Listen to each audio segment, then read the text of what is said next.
sick leave from work at the moment, and my therapist has advised me to partake in what's called cognitive behavioral therapy. According to our National Health Services website, cognitive behavioral therapy is a talking or writing therapy that can help a person manage their problems by changing the way they think and behave. The website says it's most commonly used to treat anxiety and depression, but also can be useful for other mental and physical health problems. And right now, I'm dealing with some serious mental problems.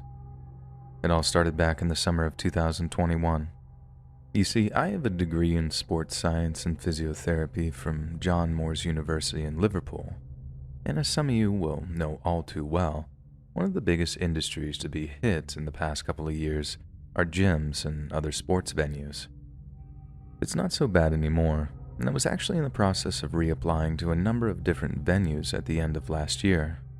But the ongoing problems I've been experiencing have put a sharp dent into my ability to properly maintain my professionalism. And so, here I am, on sick leave from a night porter's job at a budget hotel. Nothing against anyone who works night shifts, works as a porter, or even an overnight security guard. Work is work. And anyone who gives up their time to support themselves, or especially a family, is to be respected. But for me, being forced to give up my dream career to be all alone in an old Georgian townhouse was demoralizing, to say the least. I've always been something of a gregarious type, always playing sports, watching sports, talking sports in bars with friends or complete strangers. So going from a hyper-social environment to an extremely antisocial one was extremely debilitating, and I think this has been the number one factor in the decline of my mental health. But that's not why I'm writing to you. After all, you're in the business of scary stories, and what happened, well, what's still happening to me to some extent, has been one of the most terrifying and horrific experiences of my life. So, it was the summer when I was forced out of my job and had to look for another one. But I found that despite some industries being closed off completely, some were severely in need of additional employees thanks to sickness, self-isolation, or simply stress. And one of the long-term positions I applied for was that of a night porter at an old hotel. I say old, it was built at around 1820, but it's received several renovations since then. So despite a rather elegant facade, it's decidedly modern on the inside. We're talking keycard locks, a very swanky, polished steel lift, and most importantly to my hours of solitude, super fast Wi-Fi. I had access to some gourmet coffee-making facilities. I was allowed to use the hotel's kitchen to make myself my shift meal. And due to people's reluctance to travel, the hotel remained completely empty for the vast majority of the time that I was there, and business only picked up again about the time I started experiencing mental health problems. It was a very, very lonely existence, and despite the 100 megabyte a second broadband the hotel had, my employer's demands were such that I didn't really have much time for mindless surfing. Yet, even when I have a few moments to myself, there's only so much of YouTube I can stomach in one sitting before you start to get very, very bored indeed. And I knew the boredom and relative inactivity were becoming an issue one night when I had my very first visual hallucination. You know in cartoons when a character sees something that he or she doesn't believe is real, and they rub their eyes comically before opening them again? That's a very real and common reaction to visual hallucinations, and it was quite surreal that it was my first reaction to seeing what I saw. The first thought that comes into your head once you realized what you're seeing is a physical impossibility, is that there's either something wrong with your eyes or something in them. So, as one football-sized spot on the wall began to almost bubble and froth before my eyes, that's exactly what I did. Only when I'd finished rubbing them, the spot on the wall kept frothing for a second before finally subsiding. I spent the next half an hour or so neglecting my patrol duties and Googling visual hallucinations. What followed was a veritable rabbit hole of mental health conditions such as schizophrenia and bipolar disorder, and other much more devastating illnesses like Alzheimer's disease or Parkinson's disease. Since I didn't have a drinking problem and wasn't in the habit of taking hallucinogenic drugs, Those first 4 conditions honestly scared the life out of me. I wasn't on any meds, I hadn't had surgery, I didn't think I was depressed or bereaved, although I found myself morbidly hoping that I was severely depressed, as that'd at least be better than having my brain rot away before my 30th birthday. So what in God's name could have caused such a thing? Given how anxious I was, I decided to book a doctor's appointment as soon as I was able. But to my dismay, the policy of my local GP was not to receive any in-person visits. Because of the current situation, everything had to be done over the phone. Because of the huge demand for telephone appointments, it was around 48 hours before I could actually secure one. I can't even find the words to describe how desperate I was, and since the nurse didn't see my condition to be life-threatening, she asked if I considered taking my life. Of course I said no. I was basically bumped down the waiting list and told I might have to wait 2 whole days for a callback. I was so scared I'd experienced another hallucination that time, but despite me hoping and sometimes even praying for them not to return, they did, and this time, it was even worse. There's this old painting in one of the hallways of the hotel, and all it depicts is 2 people walking through some park in Paris with the Eiffel Tower in the background. It's not remotely creepy, has this rather generic, almost boring feel to it, and I don't think I'd look at it properly more than 2 or 3 times during the whole time I'd work there. But you know how when you're at a certain level of familiarity with your environment that a slight change seems to just jump out at you? Well, when I was still waiting for the callback from my GP, I walked past the painting one night and stopped dead in my tracks. The few strokes of paint that made up the 2 people was shimmering slightly, in the exact same way the wall had when I suffered my first hallucination. Then, I know this sounds completely insane, but the 2 people turned their heads to look at me. Okay, so they didn't actually turn their heads. It's a painting, and paintings don't move, do they? But you know in a dream when you just know someone is there, even though you can't see them? That's the closest thing I can describe to what I felt that night. I couldn't see the 2 figures looking at me. I just felt it in my bones. I suppose that gives away just how far gone I am. That I could even write something like that to you and feel like it makes even a shred of sense. But please try to understand me when I say that it was one of the most disturbing, frightening, and harrowing experiences of my life. To feel like you're losing complete control over your mind and your environment, sometimes I feel like that's a fate worse than death. I was just frozen for a few moments, watching as the 2 figures began to dissolve into a mess of limbs and facial features, surging and bubbling up until they were indistinguishable from one another, like a multi-limbed, 2-faced abomination made up of arms and eyes and teeth and fingers.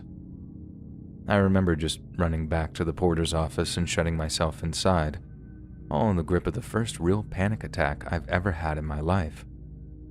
I sat down in the corner of the room, facing the wall with my eyes clamped shut, just praying for the whole horrible ordeal to just end. I'm not even ashamed to say that when I finally seemed to gain a bit of sense, I had this quiet little cry in the office. I never thought mental health issues would ever affect me, not in a million years. I've always been a pretty chill, very normal kind of person. You could even accuse me of being flat out boring, and I don't think I'd have taken too much offense. But oh, how wrong I was. And part of the reason I'm writing this is so that you, and your viewers, should you choose to read this, are aware that these things can happen to anyone, absolutely anyone. But you shouldn't be afraid, and you shouldn't ever think that it's the end of the world. The human brain is like any complex machine. Sometimes it breaks down and needs a little servicing to get it running again. And that's how the doctor explained it to me, and it made total sense.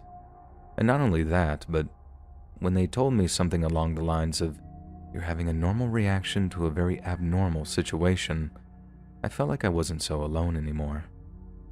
I suppose that gives away the rather anticlimactic ending to my story. I got my call back, almost exactly 48 hours from when I made the first call, and honestly, it couldn't have come at a moment too soon. I felt jittery with relief when I finally heard the words, "I'm Dr. So-and-so from the Elms Medical Center."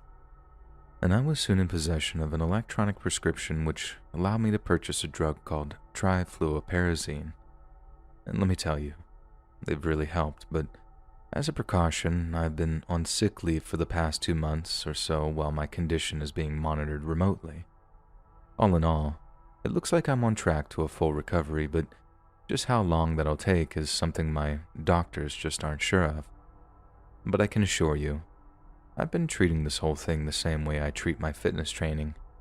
When it gets hard, when I feel like I can't continue, I just remind myself that I'm much, much stronger than I think I am, and that it's always darkest before the dawn. I also feel that I should add that your channel and your lovely community of listeners, or viewers, whatever format they prefer, have been such a great help to me over the last 18 months, and that I honestly don't think I've fared nearly as well without your calming, interesting videos, which really help me keep my mind off of things. So thank you. Keep up the great work, and hopefully I'll be able to send another email in the future, saying how I've made a full and complete recovery.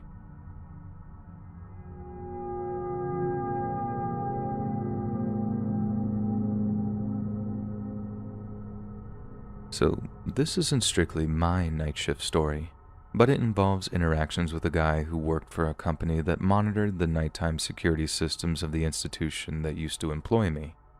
You see, I used to hold a position of executive director of quite a large science museum on the eastern seaboard, and at one time, we hosted a human cadaver exhibit, very similar to Bodyworks over in Houston, Texas.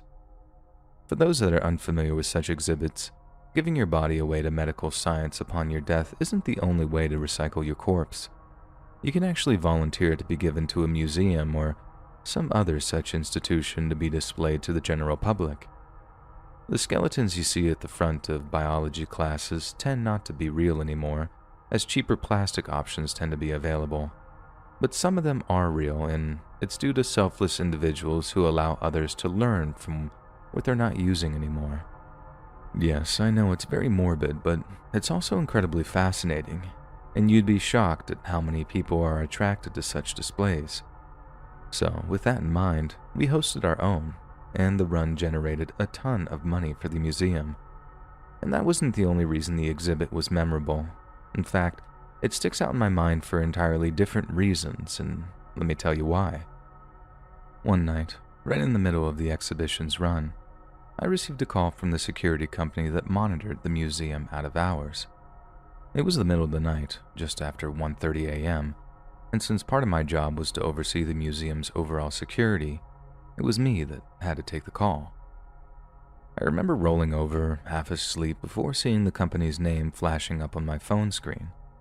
A lot of the time it was just a false alarm, and after reviewing security camera footage from my laptop, in conjunction with one of their staff members, I could give the all clear and head back to sleep. Hardly the most efficient way of doing things, and trust me, I let our board of directors know this on multiple occasions, but the museum took its security very, very seriously. So unfortunately, it was something of a necessary evil to justify my inflated salary. So, as I said, I see the name of the company, so I roll out of bed while answering the phone, stumbling over towards my laptop to bring up the remote CCTV program. We didn't just have security cameras either. Due to the immense value of some of the equipment present in the museum, we had a series of motion detectors too. If someone was moving around the building after hours, we could pinpoint exactly where they were before passing the information on to the police. But not once in my time there did anything ever trigger the motion sensors, and 99% of the time, the call was nothing but a false alarm in the form of an overactive door sensor. So, when the security guy on the other end of the phone told me the motion sensors were picking up movement in one of the exhibits, it really woke me up. The news generated mixed emotions in me.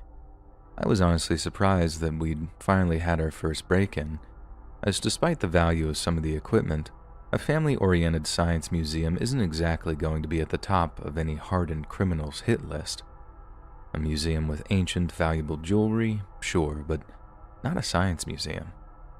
Anyway, it was obvious with a degree of surprise that I brought up the security camera program from my laptop, but As I was doing so, I asked the security guard where the motion sensors were being triggered. That's when he tells me they were being triggered in the human cadaver exhibit. Just what anyone would want with a preserved human corpse, I have no idea. But when I asked him how many people were walking around the exhibit after having presumably broken into the museum, he says to me in this slightly shaky and even fearful tone, "See for yourself." I brought up the security camera feed, and that's when I started to seriously get the creeps. There wasn't a soul to be seen, not anywhere around the exhibit. There were only the preserved bodies, standing, sitting, or sometimes kneeling in their display cases, and as you can imagine, they were all perfectly still. I asked the security guy if he was 100% certain that the motion sensors had gone off, if it couldn't have been some kind of malfunction or error.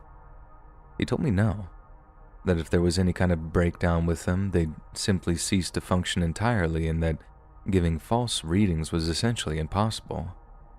He did so with that same shaky tone of terror, and before long, I was starting to get pretty freaking scared myself. We watched those camera feeds for a good 10 to 15 minutes, and the whole time, the exhibit was quiet as the grave. Then at one point he says, "The sensors just went off again."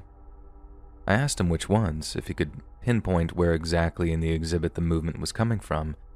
He just replied, "All of them."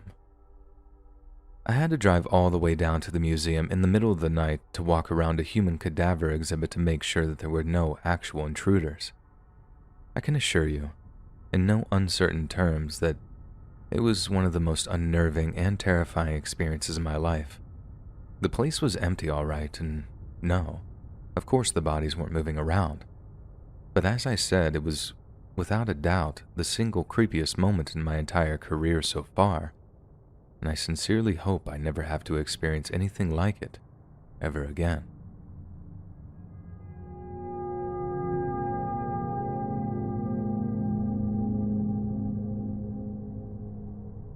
A few years back, I was working overnight security in a 25-story high-rise apartment building here in Chicago. One of the things we had to do every night as part of our duties was switch over the security camera computer tapes so all the footage could be backed up onto the building's main server. If there's any tech nerds reading that, and I got it wrong, please don't crucify me. I'm just a lowly security guard. Anyways, I had the tapes in hand. I'm walking down the corridor towards the elevator, and it had been a particularly tiring shift. Or rather, the shift wasn't so bad. It was more I had stuff to do in the daytime, and so I couldn't get all the sleep that I normally would have been able to. Obviously, I'm totally exhausted, barely awake, hardly even able to keep my freaking eyes open. So when I got towards the elevator and saw that the doors were open, I thought to myself, like, well, that's lucky. Saves me from having to wait for the thing to come up like 10 darn floors. But as I got closer, I realized that there was no elevator waiting for me. It was just an open, empty elevator shaft. I'm not particularly scared of heights or anything. I mean, I have a cousin who used to get woozy at the top of playground slides when we were kids, and they would have straight up died if they'd saw what I saw. But Jesus Christ, on a stolen bike, man. I swear I felt my heart trying to smash its way out of my chest when I saw how far down that thing went. I swear, man, if I'd have been in a little more of a hurry, if I'd have been just a smidge more exhausted than I already was, heck, even if I needed to use the bathroom or something, I actually might not be here writing this. I'd have fallen like 10 whole stories before turning into a human pancake on the top of the elevator, and even worse, I might not have been discovered until people started to smell something gross or blood seep through the cracks in the ceiling hatch or whatever. I know this kind of sounds like the scariest thing that ever happened on the job was something that didn't actually happen, but I suppose that just makes me lucky is all. And I know plenty of guys that definitely haven't been as lucky when it comes to life-threatening hazards.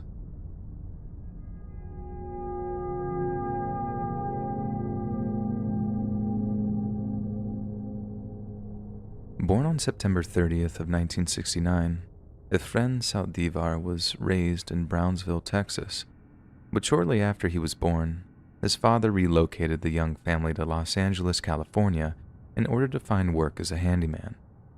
His mother found work as a tailor, and as a staunch Jehovah's Witness, she raised her children to be both pious and proselytizing. A huge aspect of her child-rearing method was placed on them earning a place in paradise, do good works in life, and spend eternity in peace. But if Efren's worldly actions are anything to go by, he's a man who spends his afterlife in hell. During his time in junior high, Efren proved to be a subpar student. Despite being popular with the teaching staff, Efren failed to fit in with any particular social group. He was an awkward kid, and his large stature made him even more self-conscious and anxious. He lacked the confidence to approach the girls he found attractive, yet his inability to do so didn't prevent him from developing deep and longing obsessions with them. He sent them secretive, intimate, handwritten notes, seemingly unaware of how creepy and unsettling they found them. Towards the end of high school, Efren found that he had no long-term goals to speak of. He toyed with ideas of going to college or enlisting in the military, but acted on neither. When he told his father that he believed himself unable to work with others, Alfredo suggested he start his own business. Efren found the prospect quite appealing, but his deep-seated fear of rejection held him back from it. His first real job was working for a supermarket, and it's here that his sociopathy bloomed in earnest. He'd regularly steal things from both the store and his co-workers, believing himself to be more worthy of possessing them, since his poor social skills left him at a distinct disadvantage. After failing his senior year of high school, Efren found himself even more directionless, and this seems to have fostered a dark and brooding anger in him. Yet it's around that same time that Efren bumped into an old acquaintance who was wearing a nursing uniform. This friend was enrolled at the College of Medical and Dental Careers in North Hollywood, and spoke fondly of their studies as both financially and spiritually rewarding. Efren was jealous, but soon discovered he had the opportunity to follow suit. He easily passed a high school equivalency test before enrolling in the technical school in 1988, and in less than a year, he not only had a certification, he had a job waiting for him close to home. Suddenly he went from being rudderless and broken to being uniformed, qualified, and upwardly mobile. The job was at the Glendale Adventist Medical Center in Southern California, and to his employer's surprise, Efren volunteered himself for duty during the medical center's night shifts. Due to the antisocial hours involved, these shifts were extremely unpopular with the bulk of the nursing staff. Nurses would often beg for a reprieve or depart entirely rather than condemn themselves to a nocturnal lifestyle. The medical center considered themselves lucky to have Efren in their employment, but the reality was more likely they'd been cursed. A large part of Efren's job was to determine if patients were having difficulty breathing and if there was enough oxygen in their blood. His job also included respiratory rehabilitation, which involved putting tubes down patients' throats when they couldn't breathe well on their own.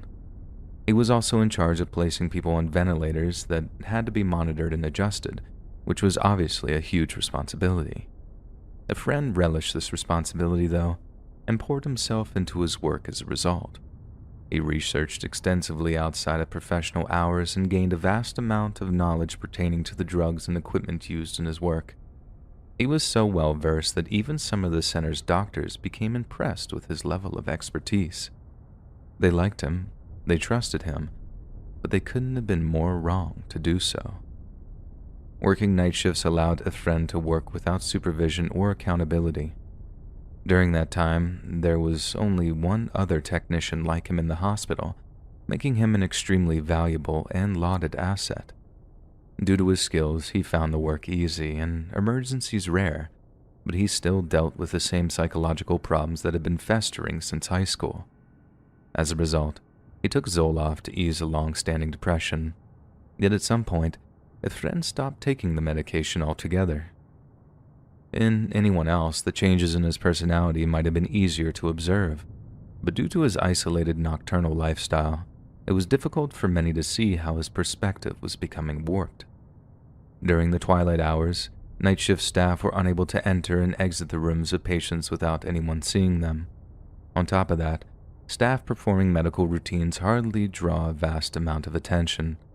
It's taken for granted that everyone is simply getting on with his or her job, allowing a friend to essentially hide his misdeeds in plain sight.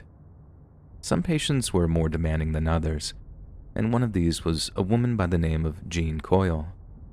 On February 26th of 1997, she pressed her call button, only for a friend to respond.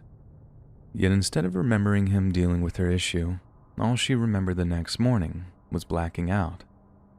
Jean had no idea how she'd fallen into unconsciousness, but considering her location and condition, barely gave it a second thought. In actual fact, Jean had been lucky to ever have woken up at all, as she would turn out to be a precursor victim of a man who described himself as the Angel of Death.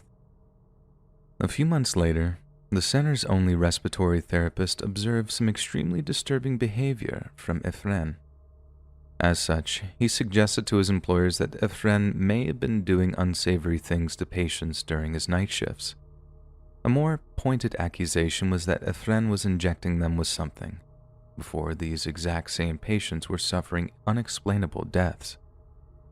Yet despite the urgency of his accusations, there was absolutely zero proof of them, and without proof, Efren was unable to be fired, suspended, or even called into question without the possibility of serious litigation. During this period, the head of the respiratory department was a man named John Bechtold. Bechtold harbored an intense dislike of Efren, but was concerned that moving on him would simply look like manifest bias. He informed another senior member of staff that he was deeply concerned with the spate of recent inexplicable deaths, and without naming names, told them to heighten their vigilance. It was around this time that those who worked closely with Efren noticed that his shifts appeared to be somewhat cursed. Nurses would talk about patients who were irritating or unduly suffering, and then out of almost nowhere, that patient would inexplicably pass away. Sometimes several such patients would expire in the space of just one night, yet the eye of suspicion didn't gaze upon Efren until his coworkers decided to play an innocent practical joke on him. One night, a pair of fellow nurses decided to put someone else's clothing in Efren's locker, so on his night off they pried it open. It was then that they made a very chilling discovery indeed, one in the form of a bag containing some extremely powerful narcotics, including morphine, and a drug known as Pavilon, which is used to stop the breathing rhythms of patients who are going onto a respirator. It was completely forbidden for respiratory therapists to handle these drugs, and the discovery meant the medical center now had real, tangible evidence to support their morbid suspicions. However, there was just one problem. Because the stash of drugs had been uncovered by breaking into Efren's personal locker, the practical jokers were forced to remain silent regarding their discovery due to fear of termination. Despite the compelling evidence of wrongdoing, there was a high chance that only they would get into trouble, not Efren. But then, something rather bizarre occurred that set the wheels of justice into motion, albeit in a very unconventional way. A nurse by the name of Ursula Anderson happened to mention Saldivar's after-dark activities to a man named Grant Brassis. Brassis believed he could earn a reward for the information and basically planned to extort the medical center to the tune of $50,000. And so, in February of 1998, he made a call to the Glendale Adventist Medical Center. Brassis didn't have the exact name of the so-called Angel of Death, but when a receptionist listed over 40 staff names, a friend's name jumped out at him as all too familiar. Obviously, the hospital's administration was extremely disturbed by yet another outright allegation of murder, but instead of paying Brassis for the information, they fed it straight to the Glendale Police Department. The investigator who took the case was Sergeant John McKillop in robbery homicide, who was horrified to discover that in the time it took him to compile a case file, 2 more patients had died on the hospital's respiratory unit. If he was dealing with a serial killer, it was an extremely bold and prolific one. Sergeant McKillop quickly organized a sit-down with 3 of Glendale Adventist administrators, who didn't hesitate to inform him of the previous year's accusations. They also gave him the pager number of Grant Brosses, who, funnily enough, suddenly decided that without a financial reward, he wasn't sure of anything and knew very little. However, he did pass them the name of the nurse who'd given him the tip, but she too suddenly pretended to have no knowledge of what was going on. Yet given the serious nature of the accusations, as well as the circumstantial evidence and deaths, investigators weren't nearly ready to give up the hunt for the Angel of Death. It wasn't long before Detective McKillop learned of the vials of drugs Ephraim had kept in his locker, but given the illegal nature of their discovery, he decided on another, more forward approach. He decided on questioning Ephraim directly. On McKillop's orders, the hospital rearranged their shift patterns to keep Ephraim away for several days, not only to prove that far fewer deaths occurred when he was away, but to ensure his availability for McKillop's interview. When the days finally arrived, Ephraim was invited to take a polygraph test and was asked if he understood why he was being subjected to one. He replied that he simply wanted to clear his name and how he'd heard that some anonymous caller had accused him of being a murderer. It seemed he proved his innocence, and at first denied all wrongdoing. But in a shocking twist, he suddenly made a frank and chilling admission. During the first months of employment at the Glendale Medical Center, Ephraim had been assigned an elderly female patient who was on a life support system. She had a terminal case of cancer. There was no hope for her, and according to Ephraim, doctors would soon turn off her machines once her family had given permission to do so. Yet instead of waiting for the permission, Ephraim admitted to effectively suffocating her, an act of mercy, as he called it. He then admitted that years later, after finding a half-empty discarded bottle of the stuff, he'd injected Pavilon into one patient by pumping it through their IV tube. This had stopped their breathing, effectively killing them by suffocation. Detective McKillop immediately read Ephraim his Miranda rights, informing him that he no longer had to incriminate himself. But Ephraim carried on talking, for 2 whole hours, pouring his soul out regarding his murderous nightly activities. He would sometimes go from room to room, injecting multiple people at night, people who shouldn't have to live any longer, claiming he did so because he felt sorry for them. When asked how many patients Ephraim murdered, he replied less than 50, meaning the number was easily in the mid to high 40s. When asked how he could justify such evil, Ephraim replied, they were ready to die. It was later established that Ephraim tended to stick to a very specific modus operandi. He would only ever target patients who had been given a do not resuscitate order or would have been unconscious for a prolonged period, with Detective McKillop later stating that Ephraim prided himself on having a very ethical criteria as to how he picked his victims. Ephraim also used drugs that were very hard to detect in human body tissue during autopsies. It would not show up unless very specific tests were performed. This meant that getting a criminal conviction based on evidence alone would be extremely difficult, and would depend on actually finding the drugs in his possession, and possibly even exhuming the bodies of the people he'd murdered. Ephraim was arrested that same day, and the following morning, police officers performed a thorough search of his home. They found tons of highly disturbing explicit material, but nothing in the way of incriminating evidence.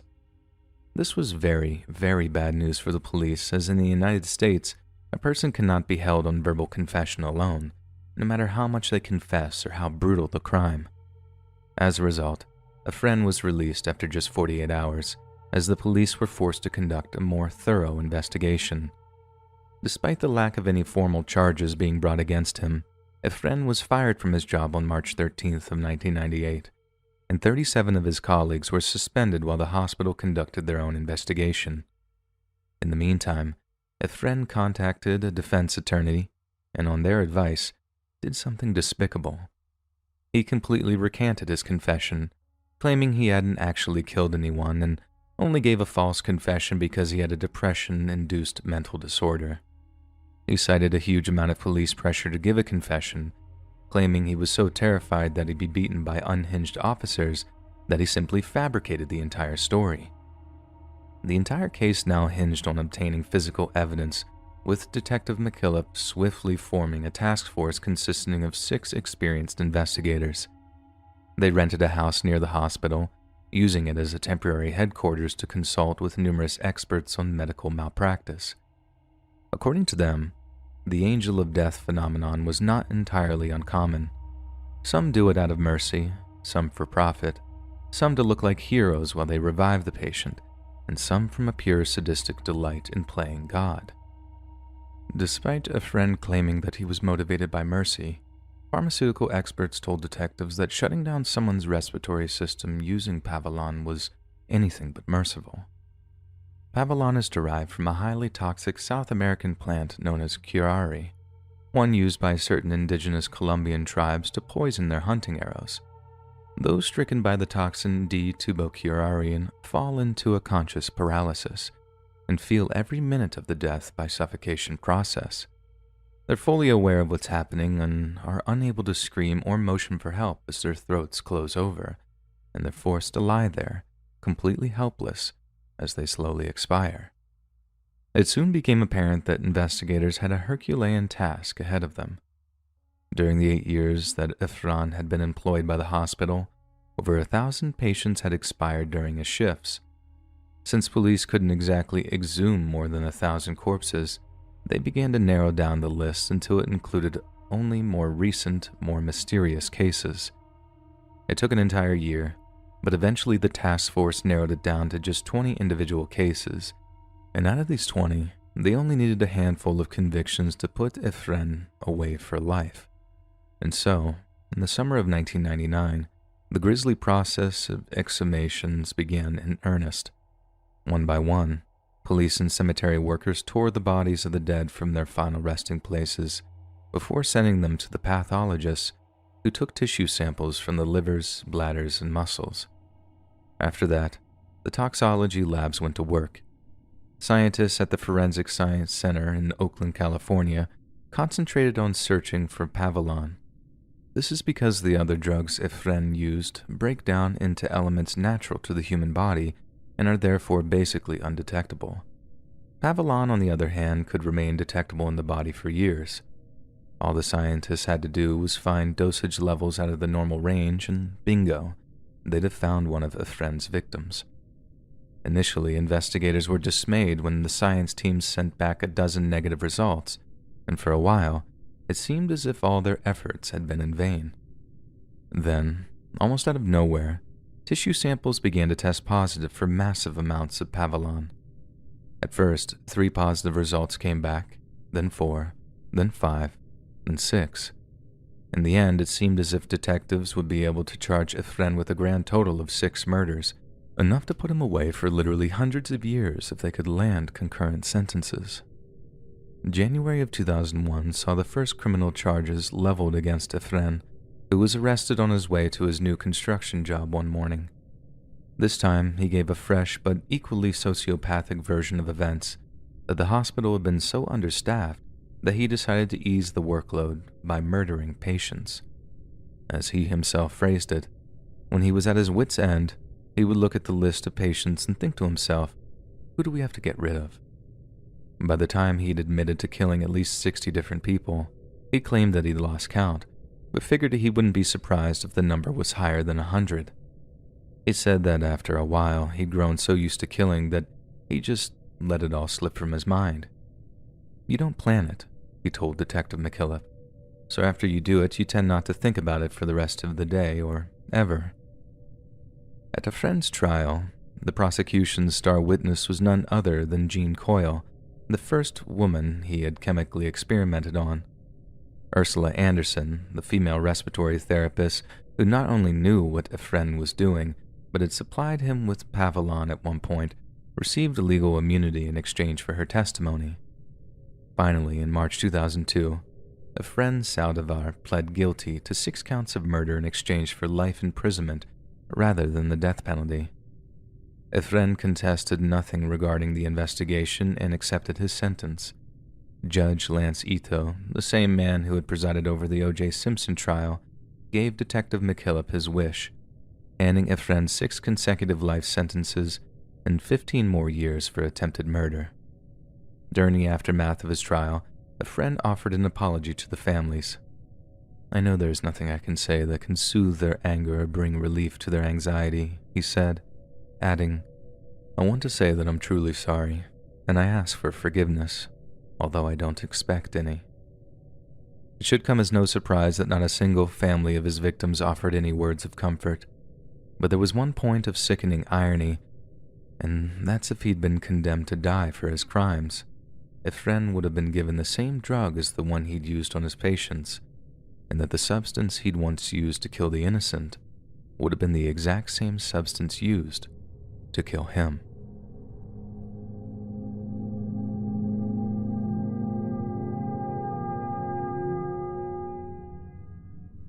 In the early hours of December 9th, 2020, Spanish migrant worker Marta Elena Vento was manning the reception desk of the Bournemouth branch of the budget hotel chain Travelodge in southern England. The 27-year-old had moved to the UK in February of that year and had initially worked in a recruitment center before accepting a better paid position at the hotel. Part of the superior pay came from the fact that she would occasionally be forced to work the night shift, which proved to be as tiresome as it was exhausting. Yet, Marta didn't complain. The lifestyle might have been exhausting, but there were considerably more employment opportunities in England than there were in her native Spain. Not only that, but the salaries were considerably higher too. Yet despite the promise of improved prosperity, it seems her decision to move to England had been a grave and terrible mistake. As that morning, a man named Stephen Richard Cole suddenly walked into the hotel's reception area and irreversibly changed her fate. Just a few days prior to walking into the hotel, Stephen had been kicked out of his temporary home at the Russell Court Hotel after getting into a violent altercation with two of his fellow guests. He was forced to check into another hotel and did so on December 7th, opting for the same branch of Travelodge that employed Marta.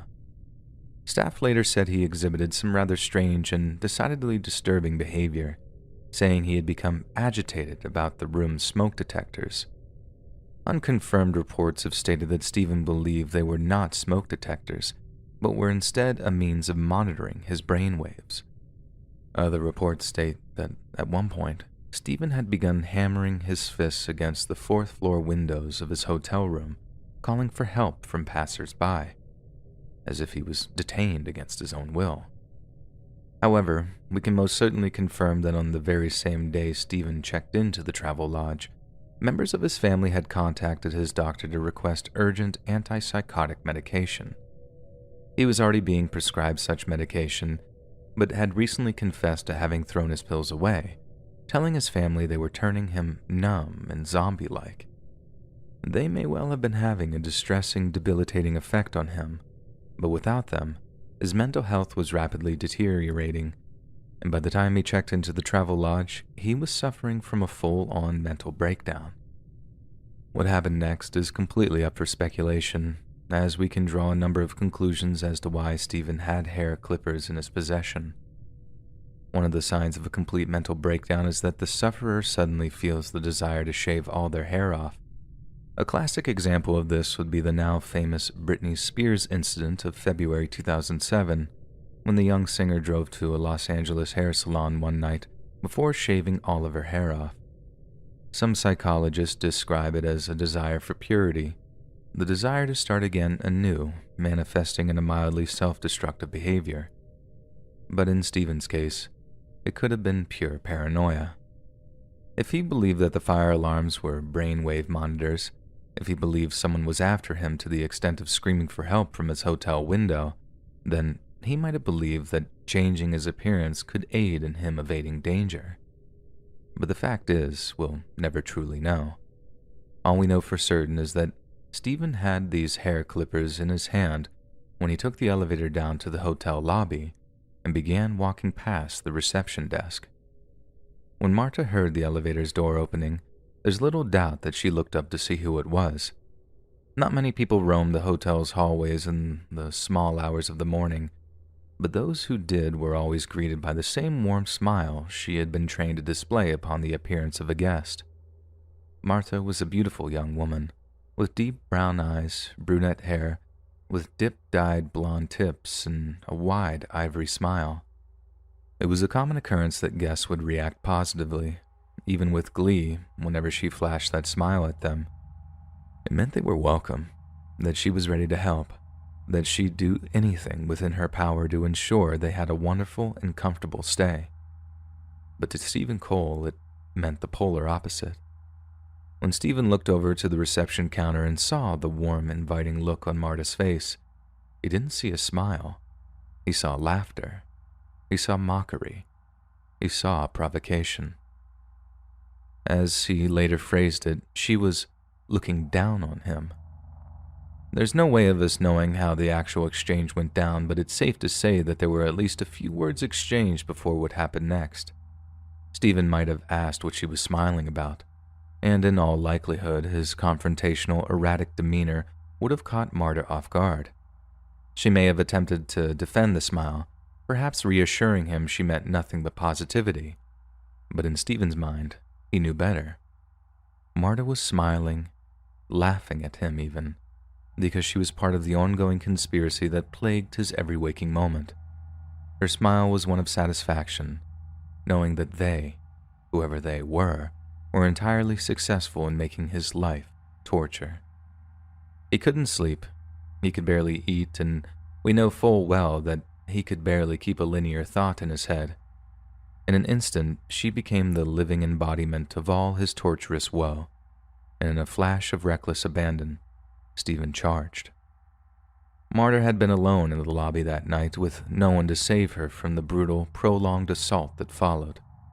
CCTV footage showed Stephen hurtling behind the counter, bringing the full force of the clippers in his hands down on the side of her head. Marta was in the middle of finding her feet when the blow knocked her to the ground, but instead of leaving his victim to languish on the floor in stunned agony, Stephen began stomping on her head and chest with full force over and over again.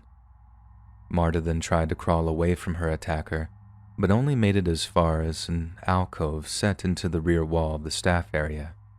Essentially, she trapped herself in a kind of bottleneck, allowing Stephen to continue the senseless and hideous assault. The footage showed that Stephen had already started shaving his head by the time the attack commenced, and the images of his half-bald skull made it obvious that he was a dangerously unhinged individual. He once again brought the clippers down onto her head with all the violence he could muster, and he continued to beat, kick, and stomp on her for 42 minutes. Only when his victim was a ghastly mess of blood and gore did Stephen even think to cease his assault. By then, there was blood on the floor, on the walls, on the desk where the staff computer sat. The hotel guests who later discovered Marta's lifeless body would describe the scene as looking like an abattoir or a slaughterhouse, and that Marta's face, head, and chest were so badly bloodied and broken that the sight made him violently ill. CCTV footage showed Stephen pacing back and forth as the reality of the situation kicked in. Some of his movements and body language could be described as remorseful, as he seemed to be barely able to bring himself to look at the damage he'd wrought.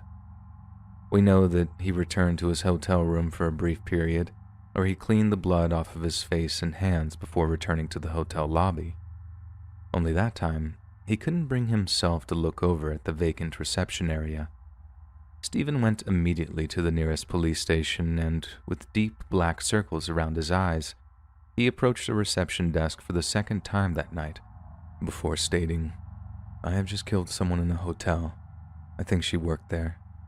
I haven't been getting any sleep. I've had no sleep in 6 days." The attending police officers were so stunned by the shocking confession that at first they asked him if it was some kind of sick joke. Stephen assured them that it wasn't, then showed them some of the blood he'd failed to scrub from under his fingernails. Only then did the grim reality of his confession kick in, and although they maintained a calm and non-threatening manner as per their training, police officers placed Stephen under arrest at around 8:30 a.m., then took him to one of the station's holding cells. They then ordered uniformed officers to drive over to the hotel to confirm Stephen's story, but by then, the first 999 calls had already started to flood in. Investigating officers soon discovered that Stephen was already known to them prior to the attack. In fact, Stephen had only been released from prison just 2 months prior, having been convicted of 3 separate incidents of indecent exposure during the summer of 2020. A psychiatrist later said that Stephen had struggled to function following his release from prison, and that the experience had prompted nothing short of a psychological nosedive. Stephen also had a previous offense of battery on his own mother stemming from 2018, showing that he was indeed an extremely dangerous and hideously violent offender. At his initial criminal hearing, the defending attorney stated that Stephen was suffering with schizophrenia, which led to abnormal functioning. He was suffering from persecutory delusions, auditory hallucinations, and disorganized thinking, abnormalities which impaired his judgment and self-control. The doctor who assessed Mr. Cole implied it was a sudden and impulsive decision and caused by the way she smiled and looked at him. There's no doubt that he suffers from a very serious illness. After hearing that Stephen had been unable to obtain the necessary prescription medication, Judge Angela Morris said that there were irreversible failures in the lead-up to Cole's brutal, sustained, and horrific attack on Marta, and that questions had to be asked of local mental health authorities. Judge Morris added that Marta was relentlessly beaten and violently attacked in such a manner that she was not able to breathe while unconscious. She died alone and with no one able to help or save her. She subsequently advised that Stephen be detained under the UK's Mental Health Act and would be interred at a violent offenders mental unit near Fareham in the county of Hampshire. This kind of senseless murder proves just how devastating it can be when there are failures in a country's mental health system, and although Stephen was undoubtedly a disturbed and predatory individual, we're left to wonder if Marta's death could have been avoided if he'd only been able to obtain such vital medication. If his troubled mental state had been identified earlier, if his perversions had been isolated and treated instead of locking him away with other hardened criminals, then maybe, just maybe, Marta Vento would still be alive today.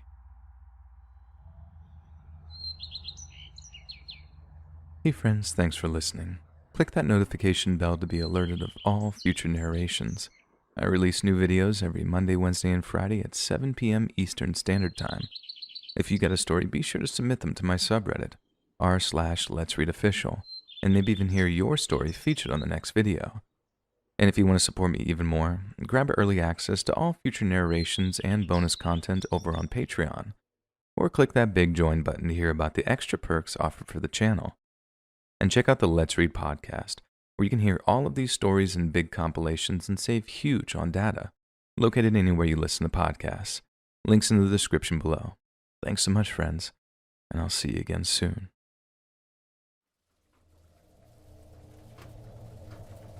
I'll start by saying I have a terrible biological father. He's been a shady person all my life and constantly caused me a lot of grief. This is just one of those examples. When I was 4, my parents split up. My mother and I moved states and they agreed that I would visit my dad every school holidays for a week. But this one particular time, I'd been with him for a few days when I was playing with my cousin at a nearby park.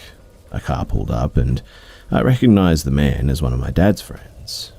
He called me over and, without thinking, I ran over and left my cousin at the park. He asked me if I could show him where my dad lived, and I agreed and got in his car. I gave directions and didn't notice at all that they weren't following them correctly. Looking back, I didn't really know the way anyhow. After way too long, I did realize that we were getting closer to the city, which is far from my dad's house. We pulled up at a house I didn't recognize, and the man told me to wait in his car. I did. I didn't feel scared at all for some reason. He eventually took me inside, and I definitely started to feel unsafe then. I mainly remember 2 girls passed out with their tops off, and a much older man was feeling them up everywhere. I made eye contact with this man, and he made me sick to my stomach. I had definitely figured out that this was a bad situation by this point. A lady took me into a bedroom and brought me a sandwich. The bread was stale and I wasn't hungry, but I ate it all because I felt bad for her, which doesn't make a lot of sense, but that's what I was thinking about. The lady told me a lot of things I didn't understand, but when she left, I remember thinking my dad was coming to pick me up soon. I fell asleep waiting for him. I wet the bed that night, and no one came to see me the next day until I cried very loudly and banged on the door. The lady came back and yelled at me for stinking up her bedroom, and I asked about my dad. She said that he was coming tonight after he finished work. She didn't offer me a shower or a bath, so I sat in my soiled pants all day. After that, everything turned into just a blur, really. My dad didn't come that night, and I was really terrified, obviously. In my head, I felt like I was there for months. I thought that I was missing school and everyone had forgotten about me. In reality, I was there for like 5 days, and they let me take one shower. I don't remember eating much except for boring sandwiches, and I had chips and gravy once. But finally, though, my mum drove across the country to come and get me. After not being able to get a hold of me or my dad for so long, and then me missing my pre-booked flight home, she panicked and came looking for me. And thank God that she did.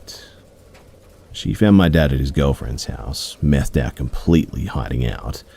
It turns out he owed a lot of drug money to the people who had taken me. They had told him that they had me, but he couldn't afford it, or didn't want me back, whatever it was. The point is that he didn't bother to try and get me back.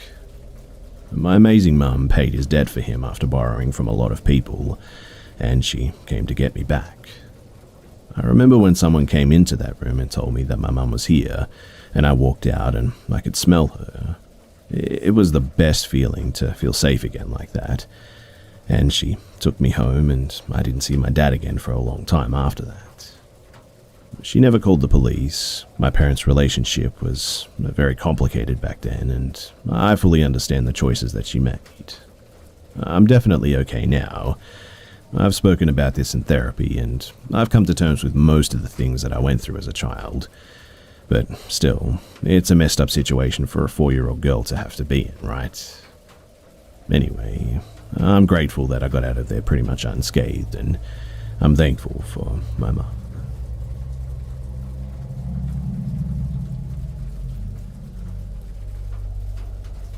So, let me get a couple of things straight. Our little village was the kind of place where everybody knows everyone, and I could count the amount of houses on 2 hands. We were a really quiet and close-knit community, and nothing ever really happened there. A proper out-in-the-sticks sort of stuff. But one night, a few years ago, my mum and my stepdad had gone out to this concert and left me in charge of my little brother and the dog. I wasn't very old, about 14, but I felt really proud that my parents trusted me enough to do that.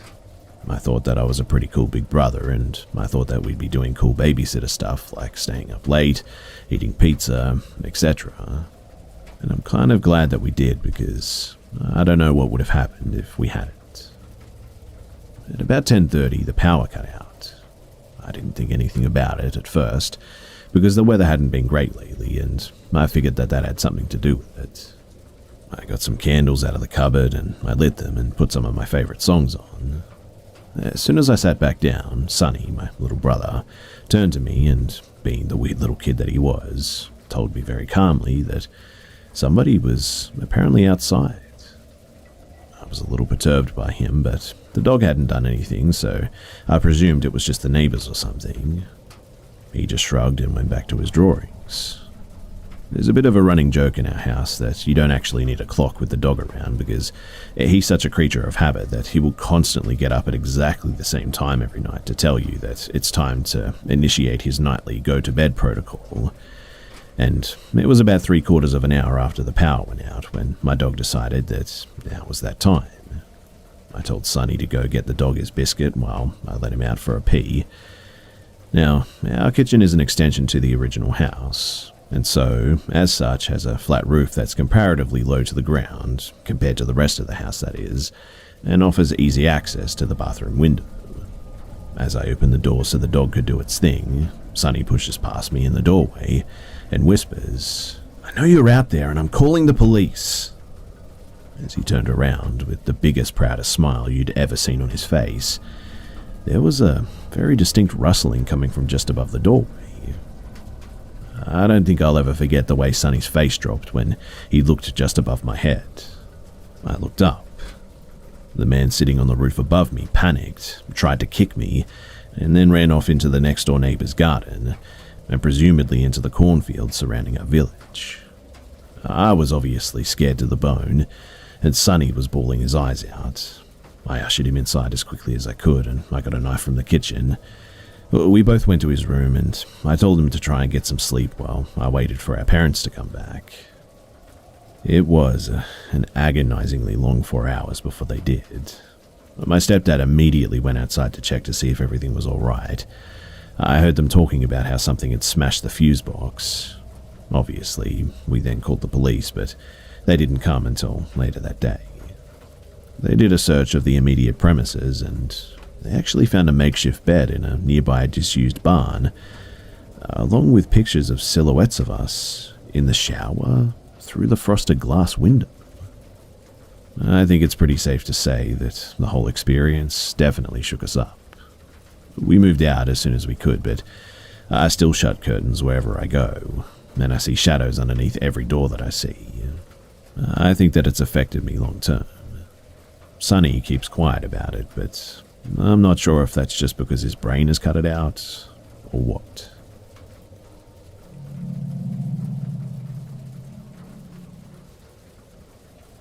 Ever since I can remember, there's this kind of energy around my dad's house.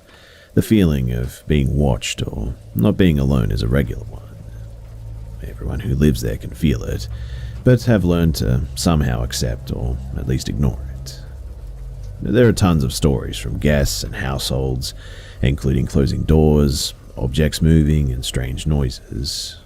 I compiled 3 personal stories to share with you, and this is what happened.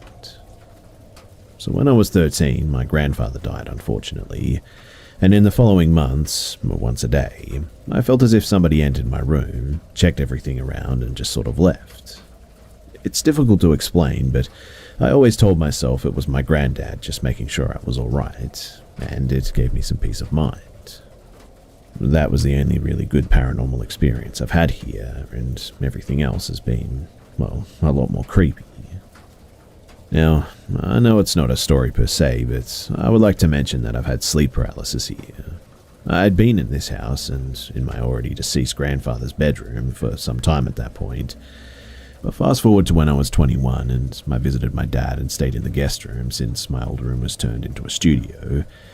This room has the bed against the wall that separates it from the hall, so I could hear everything that happened there.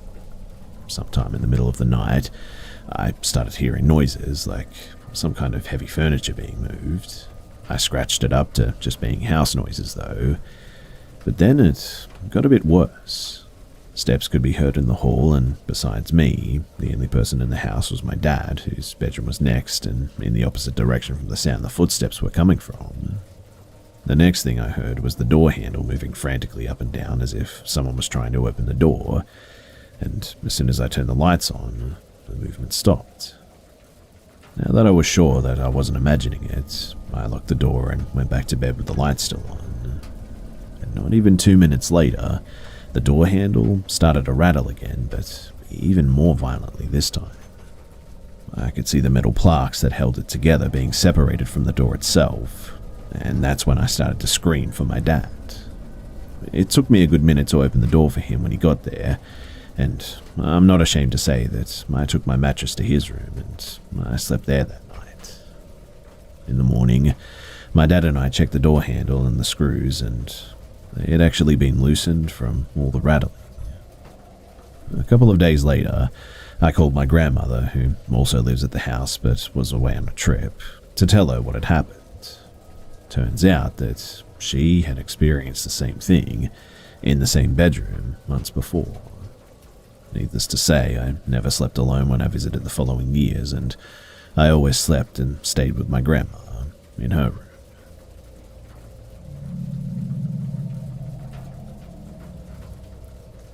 Back when I was in the 3rd grade, there was a hill with a playground at the top. One day, while everybody was playing at the park, as it was recess, this middle-aged man wearing nothing but cargo shorts came to the bottom of the hill and leaned over a fence that was there. He then began to call the kids over to him, and when the kids came over, he wrapped them up in blue tape, mainly around their hands. This went on for about 15 minutes when the 4th grade science teacher, the saint that she is, began to run down the guy. Now, this woman can be very intimidating when she wants to be. She later became the principal, in fact. But anyway, the second this guy saw her, he walked away. He obviously didn't care about getting caught, but the whole situation was a weird one, and when I reflect back on it, it seems obvious that this guy was trying to kidnap a whole bunch of kids.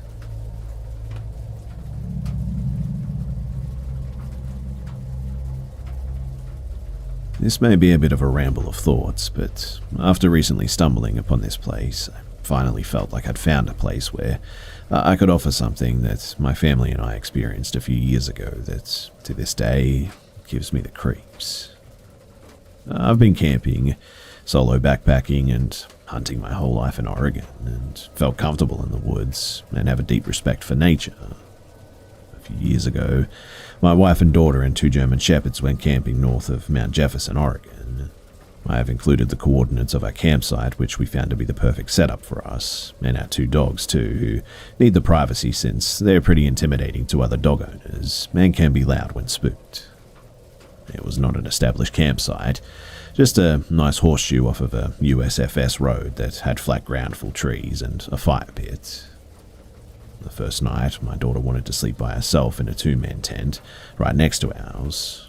It was maybe 2 feet away, I would guess, from me and my wife's tent. We made the male German Shepherd, Guts is his name, sleep with her in the tent. That whole first night, neither my wife or I could sleep for some reason, because we both could have sworn that we heard footsteps, and they were heavy, not like typical forest critters scampering around in the night. I was well armed because I was paranoid from reading recently before departing about a dad in California who was shot and killed in a tent next to his 2 infant daughters. Needless to say, both my wife and I had 2 pistols and my rifle with me. The dogs are great at detection, and that's why I felt my daughter could sleep alone, because Guts is completely fearless, and nothing would lay a hand on her without a battle to the death. But all in all, nothing but bad vibes and loud footsteps occurred that night, which I ultimately decided was deer or maybe some sort of an elk. Day 2, morning, we go for a walk down the road and maybe 300 feet away see the circle area in the photo. I see an abandoned road where a rusted gate post, a gate was missing, was covered in vegetation. Something of blue color caught my eye, and Guts immediately takes off running down this abandoned road. My heart begins to race because I think it's another family camping like us, and he's going to get himself shot or scare some innocent people to death, so I chase after him as fast as I can, and the rest follow. He stops after 20 feet into the road, and me yelling his name, but I've covered just enough distance to see that there's nobody there, and something is really off about this site. I yell out, "Hello? Is anyone there? Sorry about the dog." I got no response. My curiosity gets the best of me, and I have to see what the site conditions were. As I got closer, I know something is wrong, though. It had all the necessities for a campsite, including a cooler, propane burner, tent, blankets, folding table, but every single item had been just completely destroyed, smashed and torn from what appeared to be claw marks. We all walked around in circles, puzzled why anyone would leave all the camping gear behind, including an expensive REI tent. I figured, well, someone left in a hurry and animals got to the rest as the only logical explanation. Still, a propane tank and cooler were flattened by something. It certainly wasn't snowpack with tree coverage in that spot. As the afternoon rolls in and me and my daughter are playing ball at the campsite, and my wife goes walking maybe 70 feet north to do her business, I don't have a direct line of sight on her, but all of a sudden I see Guts make a mad dash straight towards her. Normally he would always be with me unless he's called over, and she didn't call for him. His speed and focus caught my attention though, and I knew immediately that something weird was going on, so I ran over there and my wife starts jogging at me, and I immediately draw my pistol. Guts has completely continued running in the forest another 100 feet before I call him and he stopped. My other dog, Leah, who never misses the opportunity to be the pack leader, is not taking point. I've had her for 7 years, and this was the first time in her life, honestly, that she refused to leave my daughter's side. She was full hair raised, though, and also attached to us at the hip. Again, any time that we hike or play, Leah is up front, bossing everyone in her path, and pauses to look to see where we were and continues. I asked my wife what happened, and she said, I was trying to pee, and all of a sudden I just felt all my hairs raise, and I just knew that somebody was watching me. And then I saw Guts running towards me, and I just got up to move towards you. We spent 10 minutes looking for signs of anything, but saw no trails. No broken branches, nothing to point to what and where something went. So we just decided that we're spending one more night since it's too late to pack up and drive, but we'll all be in the big tent together tonight. Before we go to bed, though, I put a rope with a makeshift coin alarm around the perimeter of our campsite. I actually used a mint can and some coins and keys from our truck, and zip-tied it so anything hitting the rope gave a little jingle. Very unsophisticated, but it put my wife at ease. As I go to tie my last corner off at the tree near our tent, our third mystery item unveils itself, because it looks like someone has done the same exact thing that I've done with a rope that was so old and brown that I didn't see it at first. It was broken and only had a few pieces remaining, but sure enough it was tied at roughly the same height, 8 to 10 inches off the ground, and even had a few rusted washers on it. I immediately felt like somebody had stayed here before and put the same makeshift warning system on the same tree that I had maybe 10 or 15 years ago, based on the condition of the rope. Perhaps my paranoia has now reached a new height, but I had to make sure the girls felt that we were safe, and at the time, the only thing that I could think of was when the evening came around. I made them sit in the truck, and I fired a clip of my .45 into the dirt as a signal to whatever was out there that we were armed. I reassured the girls that anybody listening to that now knows that we have 2 wolves and are armed, and we're too risky of a target so we can sleep safely. That night, we heard no footsteps, and the dogs never perked up and barked. We left early the next morning. Fast forward to today, and I watched the Amazon Missing 411 Hunted documentary, and I noticed the cluster smack dab close to where we actually camped that weekend. And it was at this point that a flood of dread rushes over me as I think of that mysterious abandoned campsite with the ripped tent and the smashed cooler and the cook-up. We've been camping since then and have enjoyed the beauty of NW many times, but there was something there at that place that possibly took or harmed somebody else less than 300 feet away from where we camped, and we all thank our lucky stars that Guts was doing his thing so well that afternoon.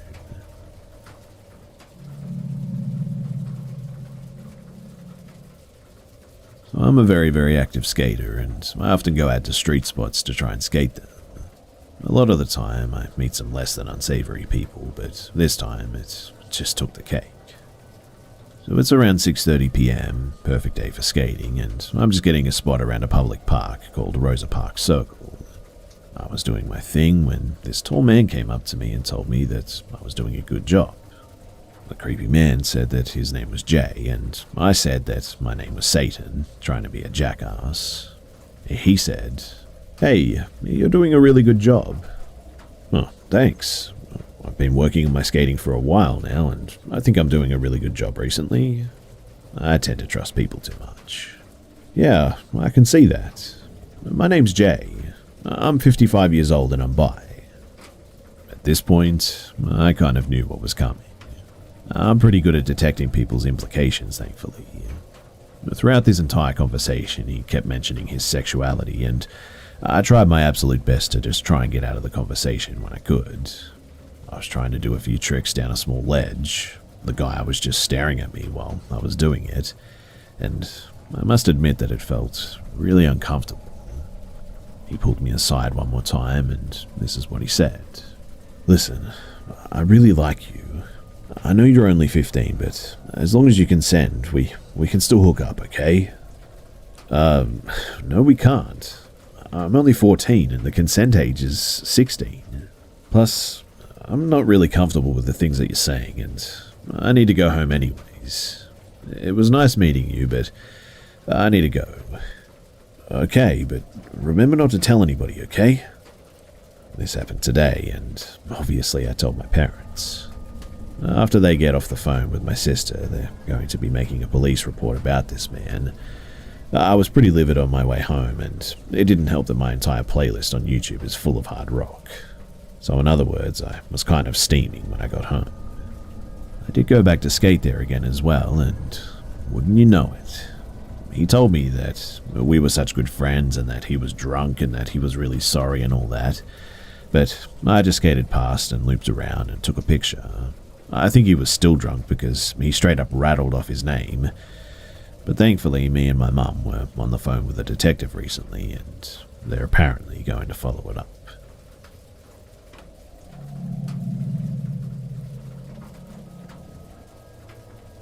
So I got back from Iraq not too long ago, and I thought that I would share my experiences. We get into the country, and it's nothing big, just doing our jobs in the desert. Due to the nature of my job or mission, I was confined to the fob. I worked nights the whole tour, so my work hours were 9 p.m. to 9 a.m. As you can imagine, I slept during the day. Now, the base was a premier duty station for the Iraqi military.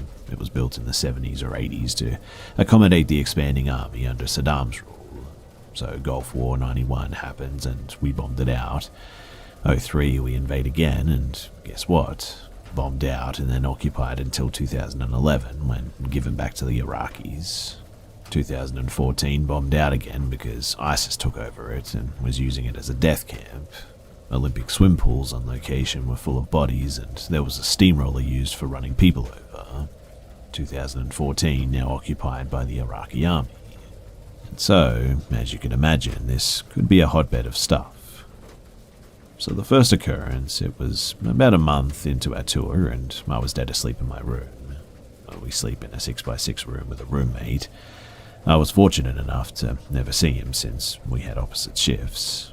I was racked out with my back to the center of the room, and I woke up to a sort of slight touch or grab to the back of my arm. I rolled over to see that it was a 6'4" looking all-black shadow standing 6 feet from me. I actually wear glasses and my vision is absolutely awful sometimes, so assuming it was one of my soldiers waking me up, I roll back over after putting on my glasses, and when I do, nothing was there. So tripped out, I got a hold of my roommate, and he chalks it up to some bad dream, and so did I. 2 months go by, and business as usual. I go to work at 9, and my roommate settles in. Taking advantage of him being alone, he attempts to masturbate one night too. After finishing, he sits up trying to clean up and head up to the shower, and the ambient light of his headlight lights up my end of the room. He notices something out of the corner of his eye, though, and looks to see what he said was a big-ass guy, big like its feet portion were hanging off our bed.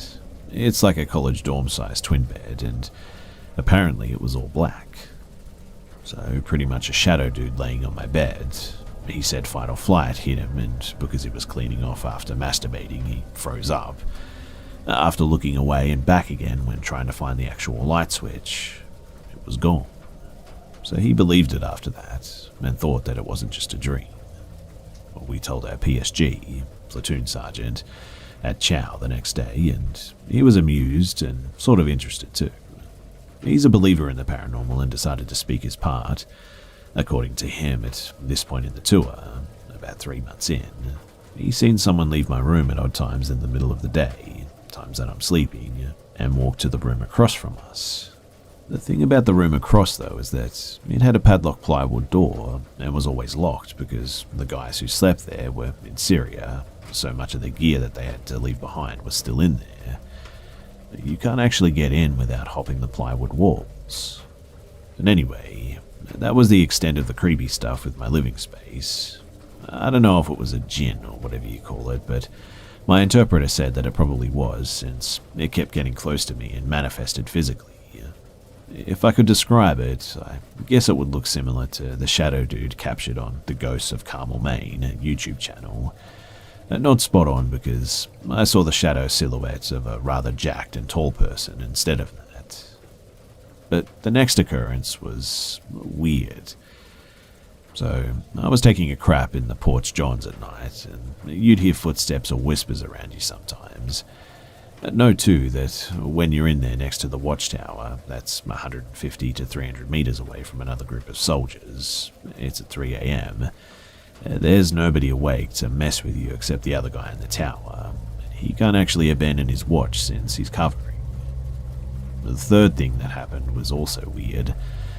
I attended a sleep aid class with the medics and whatnot since I was having trouble sleeping soundly, and in the group there were soldiers waking up with bad dreams and with scratches on them sometimes, some of which were bad enough that they bled too, and it dried during their sleep though. They only discovered it after they woke up to bloody sheets. Nobody really ever said anything about this though, other than the medics asking if he needs to take a look at it.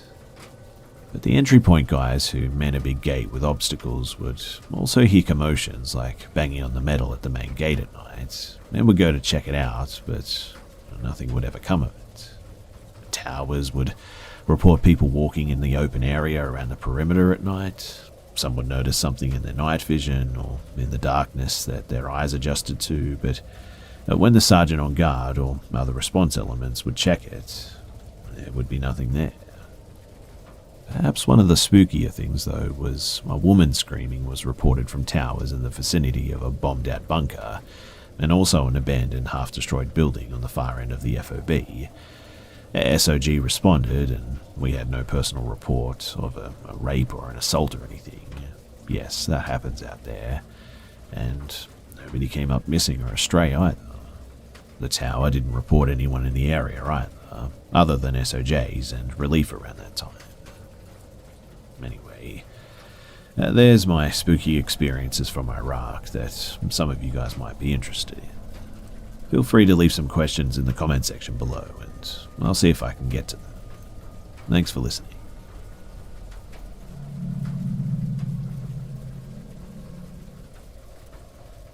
I used to deliver pizzas when in college, and I delivered this order to this house, and the guy opened the door and was like, "Honey, the pizza is here." But the house was obviously empty. Like, nothing in this house. No furniture, no rugs, no nothing. Literally just floor and walls. It was a massive place too, and abandoned. No noise whatsoever. But the guy told me to come in while he goes to get his wallet, and he asks me to stand in a very specific spot and tells me don't move. Then he locks the door, and then he walks to another room to get his wallet and keeps looking back at me. I'm waiting for like 10 minutes and nothing. I walk towards the corner the guy went to and get close to this door, and I hear the guy talking about me, like physically talking, describing me, and keep saying it'll be easy. And that was when I bolted, found the back door, hopped the fence, and I quit that very day. I never delivered anything ever again after that too, because, well, that was just too much for me. The absolutely terrifying take on werewolves in the thumbnail was created by Molly Brown, aka Deadly Melodic. Links in the descriptions to see more of Molly's work. Have you ever seen the scary movie Dog Soldiers? Well, this episode is a lot like that. Lots of canine creatures running on two legs through the woods, ready to slice you up if you don't run fast enough. Yes, today I've got some new and allegedly true encounters with werewolves that will make your skin crawl and your doggos tingle. Enjoy, and be sure to send me your scary stories at darkstories.org. I'd love to narrate some stories from the Black Forest, as well as new camping stories too. Also, check out eeriecast.com because there's a new episode of Destination Terror about the creepy and very haunted St. Augustine Lighthouse in Florida, and a disturbing new episode of Tales from the Break Room about a nasty man with an even nastier weapon. Now, let's begin. Warning: the following story contains depictions of violence against animals. Dogman or werewolf in Ohio. From Anonymous. I was 22 when this happened. For the past 5 or 6 years, I've only had 2 friends who have stuck with me through everything. We live within 5 minutes of each other in a rural area in southwest Ohio, specifically in the hills of the Ohio River Valley. For anonymity's sake, I'll be G. My 2 friends are W and A, and my brother will be R. A and R are next-door neighbors. They both live on decently sized plots of land that they don't actually own. There's lots of farmland and thick forest. Behind W's house is a couple of small ponds we used to fish in. His house was pretty small and not in the best condition, and A lived in a medium-sized brick house. We'd usually go to W's house to hang out during the summer since his parents were always at camp, and A's house or my house during the other seasons. This is somewhat relevant, but mostly for setup. Now, we all love guns, so when A called and told me he bought a new AR-15, I knew we were going to end up shooting before the day was over. I grabbed my SKS Paratrooper carbine and Glock 19, and R grabbed his AK-47 and his SIG P230. We got in my Jeep and drove to A's house. It was still early, about 3 in the afternoon. Less than 5 minutes after we pulled in, a black Chevy Impala pulled into the driveway, heralding W's arrival. He brought his AR-15 and a Beretta M9. We shot for a couple of hours, just taking pot shots at a wooden target A had built in his backyard. We ended up burning through a pretty big chunk of ammo. At that point, I decided I wanted to get something to drink. So I got into my Jeep and drove about 10 minutes away to the closest gas station. After getting to the station and getting a few cans of the Nectar of the Gods, by which I of course mean Monster, I headed back to A's house. When I came back, I saw W, A, and R standing by the door at the side of the house. A had a look of unease on his face. I exited the Jeep and walked over, asking what was going on. We heard some weird sounds in the woods a few minutes ago, W told me. I asked him what exactly he was talking about and what he meant by weird sounds. A began to explain. We heard some sort of loud vocalization that sounded like a mix between a coyote's yelping and a howl. None of us had any idea what it could have been, so we decided to forget about it. We went inside and played some games. After a few hours, I was bored and began browsing 4chan on my phone, and I lost track of time. But it was getting pretty late. W had walked outside to smoke a cigarette. A was in the bathroom and R's girlfriend came and picked him up. Then A's dogs began to bark all of a sudden. This startled me. That's when I heard W come back inside the house rather quickly. I asked what was going on and if something was wrong. Step outside. Check for yourself, he told me. I stepped outside, curious about what the dogs were barking at, and the second I opened the door, the smell hit me. It was the worst smell I've ever smelled in my entire life. Imagine the scent of a wet dog, the reek of a dead deer rotting in the sun, and the smell of a landfill. Combine those together, and you've got what I can best describe it as. Repulsed by the smell, I went back inside, telling W I can see why he came in so quickly. The dogs were still barking, and they seemed to be getting more aggressive. A finally came out of the bathroom, wondering what the commotion was about. W explained the smell, and A seemed more curious than anything. He was also angry about the prospect of someone trespassing. He grabbed his guns and walked outside to look around. He told us to stay inside until he got back. Not thinking much of it, I began to browse more of 4chan. I was startled when I heard the sound of a dog yelping followed by 5 gunshots in rapid succession. A couple of minutes later, A busted through the door, yelling, "Get your guns," he said in a panicked voice. "Some dude in a ghillie suit just killed one of the dogs." We grabbed our guns and followed him outside, staying close the entire time. Sure enough, in the backyard, we found one of the dogs, dead. His throat had been torn up. This wasn't a small dog either. It was a rather large poodle mix of some kind, and I mean one of the really big ones. Close by, we saw the other dog cowering in his house.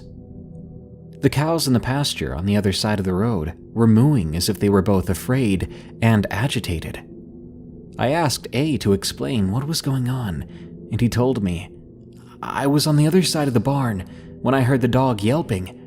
When I rounded the corner, I saw this figure that looked like a big guy in a ghillie suit running towards the woods. I shot at him, hoping to hit his leg and incapacitate him or something, but I know I didn't hit him." The same smell I described earlier was still hanging in the air, but it was faint. W and A had flashlights on their rifles, and I had one on my pistol. I slung my SKS over my back and drew my pistol, and we fanned out, looking around the area. I wasn't expecting to find anything. I could see W heading to the other edge of the property, and A was moving towards the cow pasture. I headed back towards the barn, and as I started to step in, I lit a cigarette. I felt raindrops starting to hit me, so I stepped under the barn to smoke. I stood there for less than a minute when I heard another gunshot. This one came from the direction W had gone in.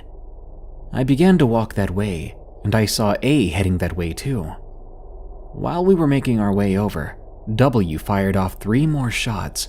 "What the heck are you shooting at?" A asked.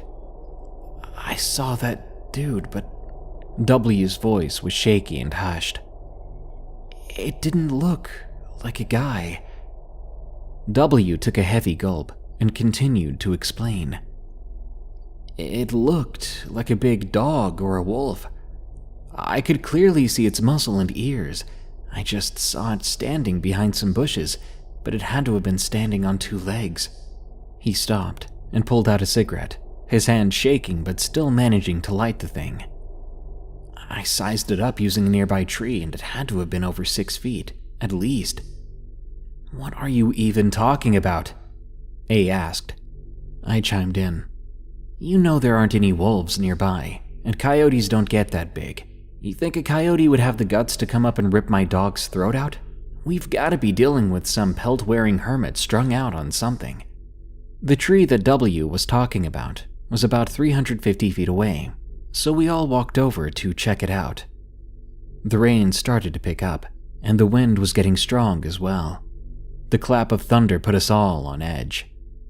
Sure enough, once we reached the tree, a large maple, the branch he used to determine the size was close to 8 feet off the ground by our estimate. We decided to put the other dog into the garage to keep it safe from whoever or whatever was messing with us. This dog was inside a small kennel, but if you live in a rural area, you know a junkie always finds a way to break into places they aren't wanted. A unlocked the kennel. The dog followed A to the garage and went inside. Then A locked the door, and we ran back inside the house. "So, should we just leave? We can just crash at G's house until morning," W said. I reminded him that R and his girlfriend were there. His face instantly shifted to that of disgust. We all hated R's girlfriend because she wasn't very nice. None of us wanted to deal with her at the time, so we unanimously decided to just hunker down with our guns and stay awake in shifts. It was past midnight at that point, and I volunteered to take the first shift, from midnight to 2 a.m. W and A soon passed out, and I sat there watching out the window. I became bored after a while, my adrenaline from earlier wearing off. I reached into my backpack and pulled out a finely crafted Gurkha cigar. I stepped out onto the back porch, lit my stogie, and began to smoke and unwind. I had been standing there for about 10 minutes when I heard the cows beginning to make a lot of noise again, and I could hear the other dog barking aggressively inside the garage. Once more, I was on edge. I set my cigar in the ashtray, and I unslung my rifle, holding it with the safety off. I made sure not to stray too far off out of the porch light, but I got far enough into the field to see movement in the tree line. I couldn't see what it was, but in a gap in the trees and undergrowth, I saw a quick flash of a gray figure. I began feeling very uneasy, so I started backing into the house. I could hear rustling over the breeze. It sounded like it was moving towards me. I pointed my rifle in that direction. If you aren't familiar with guns, a typical SKS has a 10-round fixed magazine. That means I would have 10 shots to defend myself before I'd have to reach for my pistol if something were to happen. But then, the rustling stopped. I still couldn't see anything. I was about halfway between the porch and tree line. Time felt as if it had stopped, and I felt as if I'd been standing there for hours. I turned and ran, hearing something burst from the undergrowth behind me. I reached the back door and threw the door open, struggling to catch my breath, likely due to years of smoking. W and A had awakened, and W's shift started soon. I told them about what happened, and they told me to go lie down for a bit, that when I woke up we could all sit up until sunrise. So I lay down on the couch, managing to somehow doze off. I woke up not long after by W shaking me. "We have to go now," he said in a panicked tone. "A went outside over half an hour ago, and he hasn't come back yet." I was still half asleep, so it took me a moment to let that sink in. "A is gone?" I asked, trying to make sense of what I was hearing. I sat up, asking W to explain things. "We heard the cows outside acting agitated again, but then they started to sound like they were afraid. Then some of them managed to trample through the fence. A went to see what scared them and told me if he wasn't back in 10 minutes to call the cops." By then, I was lacing up my boots. "To heck with that," W began to say. "A's our brother. We can't just leave him out there. We're gonna go out there and find him." I agreed without hesitation. We grabbed guns, my backpack full of extra ammo, and W grabbed a machete. We walked out the door and locked it behind us. I could see the spot in the fence where the cows had broken through. We crossed the road and walked into the pasture. This pasture is huge. Part of it is just grass. It also has a small pond, but most of it is forest, flat forest, the kind with not much undergrowth and where the trees are spaced out more. A great place for cattle and a great place to hunt as well. If I had to guess, I would say it was at least 200 acres. W used to hunt on this farmer's land as well. He was leading the way when we heard a long string of rapid gunshots, followed by a short pause, then 9 more shots. It was clearly A emptying his rifle, grabbing his pistol, and emptying it as well. We sprinted in that direction even though it sounded far off. We reached the wooden part of the property and started to call for A.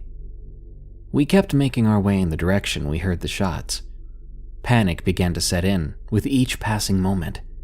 W was losing his cool, and I wasn't far behind. Then W just took off, sprinting. He yelled, "There he is! That's gotta be him!" I gave chase, but I was having trouble keeping up. "Yo, slow down!" I yelled, trying to get W to listen to me. "We need to stick together here." But he didn't listen. His light was bobbing back and forth as he ran, and I continued to follow. I slipped in a mud puddle at one point. At least, I hoped it was just mud, and I ate the ground. I looked up and started trying to regain my bearings. But when I did, I saw this silhouette standing about 50 feet away. It looked like a big German Shepherd type dog standing on its back legs. Its ears were up, and I could see its muzzle as it was looking in a different direction. I looked down, and I saw that it didn't have typical front legs. Instead, it had what looked to be arms with hands and fingers, tipped with claws. It seemed to be covered in gray, matted fur. But what stood out the most to me were the piercing yellow eyes. I saw it take off running in the direction W was going. I stood up as quickly as I could, giving chase in the same direction. If W was in danger, I had to do something to try to help. I ran and ran, starting to hear more gunshots, and eventually I saw W's light in the distance. He stopped shooting, and I saw the light pointing at the ground like he was reloading. I caught up and asked him if he saw it. I looked over and noticed A was on the ground, his back against a tree. I started to panic, asking if he was okay. "He's breathing, just unconscious," W explained. "We've got to get him home." We both picked him up and slung one arm around our shoulders. We began to make our way back to the house, but we knew we were being watched, and even worse, followed. We could hear it moving when we moved, stopping when we stopped. I drew my pistol with my free hand and switched on the light attached to it. My eyes stung as sweat made its way inside. W and I were both out of breath, and we still had quite a long way back to go. After walking for about 20 minutes, A finally woke up. We stopped and asked him to explain what happened, but we were cut off by the sound of a branch snapping. W and I both trained our lights in that direction and saw the now familiar flash of gray just at the edge of the light. I turned in that direction and fired off 3 shots. We heard a growl and the sound of something big running away. We took that opportunity and booked it. If I had kept track of time and direction as well as I thought, we should be breaking through the trees in about 10 minutes. Then we should be able to see the light from the house. We ran through the pasture and made it to the fence. We crossed the street. I asked A to unlock the door to the house, and he frantically searched his pockets for the key, but couldn't find it. He began to panic. W calmed him down and suggested he try a window. A, being the smallest of us, agreed. We went to the back of the house and managed to remove the AC from a window, which A then climbed through. He let us in, and the rest of the night was uneventful. I'm sorry for the anticlimactic ending to the actual story, but I do have more to say. The next day, we talked to the owner of the pasture where this happened. He found 3 of his cows dead and partially eaten. He also found a blood trail in the wooded area that led towards the house, then the opposite direction to the edge of his property. He also found A's keys on the ground where he had been knocked out and where we'd found him. The farmer explained that blood trail led to the land owned by an old hermit who lived in a trailer in the woods. He apparently never leaves and has relatives bringing him food. It's rumored that he messed with the occult in his younger days. We told the farmer what we experienced, but he didn't believe us, thinking we instead encountered a pack of rabid coyotes or feral dogs. None of us agree with that. So what could it have been? Was it a wolf-like cryptid? Was it a werewolf? A still lives in the same house, but he hasn't seen or heard anything like it since. Once again, sorry for the anticlimactic ending. The Thing That Followed the Truck. From Ninabug, 1998. This happened when I was on a family road trip from Iowa to Texas. It was me, my grandpa, my aunts Sam and Ash, and my uncle Lee. This was when they were all teens and I was living with my grandpa. We took my grandpa's truck. The back had a top and we put a mattress in the back for the trip. I was in the back of the truck pretty much the whole time, talking to the others through the little window. At night, my aunts slept in the back with me, while Lee and Grandpa slept in the front. Grandpa would drive until really late, and sometimes Lee would drive to give Grandpa a break. I'm not sure which state we were in at the time, but it was getting dark, and it was raining. I felt like I was in some horror story or something. So we were at a gas station or truck stop, and I stayed in the truck. I think I was reading or writing at the time. I had a flashlight so I could see what I was doing. This was before I ever had anything like a phone or a DS, and at the time my Game Boy was dead. I looked up, my neck was really stiff. I tried to pop it to make it feel better. You know how you turn your head enough to make it go pop? Well, that's what I did, and when I did, I looked out the window and saw something. I don't know what it was. It was dark, stormy, and it was like across a parking lot and a road. At first, I thought my eyes were playing tricks on me because I was tired. Then I got an uneasy feeling, and I tried to ignore it. My family came back out, passing through the window a drink and snacks. I didn't think about saying anything. Like I said, I thought it was just my mind playing tricks on me in the dark. I ate my snacks and eventually went to sleep. We were on the road for 3 or 4 days there and 3 or 4 days back. There were a lot of storms. I wasn't sure what state we were in, but I saw it a lot at night. It was like it was following the truck. To make it creepier, I didn't see it when we were in a town or city, just on the dark back roads. I never knew for sure if my mind was playing tricks on me, or if something really did follow us. What I remember of it was that it was big, like a little bigger than a man in height, but wide, really wide. I'm 4 foot 11.5 inches, and it was wider than I am tall. I never got a better look at it. It never came close enough for me to make out more details. It always kept pace with the truck too, no matter how fast we were going. It was kinda hunched over, and I think it ran on 2 legs. It didn't seem to have that movement that, say, a dog would have while running. It looked like maybe it had long, shaggy fur or hair on it. If anyone has any ideas of what this might have been, let me know. Or maybe it really was just my mind playing vivid tricks on me. The Wolfman of Manchester, New Jersey. From Sneeves 0426. Part 1. Before I begin, this story is from the perspective of my friend Harold. And for the sake of anonymity, I'll keep details as vague as possible, along with not using his name or the names of the people involved. I believe I saw a cryptid that most people would know as a dogman or wolfman of the sort in the New Jersey Pine Barrens. Let me begin. When I received my license at 17 years old, I started spending all my free time outdoors, hiking all over the East Coast, but mostly within the New Jersey Pine Barrens since I live in New Jersey. I would later graduate Stockton University with a bachelor's degree in environmental science. I worked as a naturalist at Batstow Village in Warden State Forest for a while, which is the biggest state forest within the New Jersey Pine Barrens. I got the job before my internship ended, due to my knowledge of plants and animals. When I first applied, I hadn't even finished my first semester in college, so they didn't expect me to have the credentials. I only give out this information because when I see an animal in the woods, day or night, I know with 100% certainty what I'm looking at. And after almost 6 years from the time of writing this story, I can't wrap my head around the creature that I saw.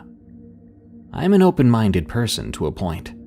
I do believe certain cryptids can exist solely if the biology of the creature is possible.